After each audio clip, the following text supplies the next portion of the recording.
तारदाळ येथे धाडसी घरफोडी. झोपेत असलेल्या दाम्पत्याला धमकावत 2 लाखांचा मुद्देमाल लंपास केला. इचलकरंजी. तारदाळ येथील कुलकर्णी मळा परिसरात धाडसी घरफोडीची घटना घडली असून झोपेत असलेल्या दाम्पत्याला जीवे मारण्याची धमकी देत अनोळखी चोरट्यांनी सोन्या चांदीचे दागिने व रोख रक्कम असा सुमारे 2 लाख रुपयांचा मुद्देमाल लंपास केला आहे. याबाबत विठ्ठल राजाराम गायकवाड वय 56 यांनी शहापूर पोलीस ठाणे येथे फिर्याद दिली आहे. हा प्रकार मंगळवार दिनांक 17 फेब्रुवारी रोजी घडला.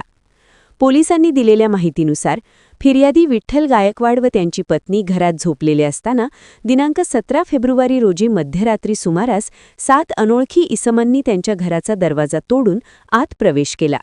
झोपेत असलेल्या त्यांच्या पत्नीच्या गळ्यातील सोन्याचे मणिमंगळसूत्र, कानातील सोन्याच्या रिंगा, पायातील चांदीचे पट्टे तसेच लोखंडी पेटीत ठेवलेले सुमारे 25,000 रुपये रोख रक्कम जबरदस्तीने काढून घेतली. यावेळी सुमारे 25 वर्षे वयाच्या एका अनोळखी चोरट्याने विठ्ठल गायकवाड यांच्या पाठीत कोपराने मारहाण करत, अगर चिल्लाए तो जान से मारेंगे, आप चुपचाप सो जाओ, हम आपके घर के बाहर बैठे हैं, अशी धमकी दिली. त्यानंतर चोरट्यांनी घराला बाहेरून कडी लावून पलायन केले. या प्रकरणी पोलिसांनी चोरीचा गुन्हा दाखल केला असून पुढील तपास पोसई फुटे करीत आहेत.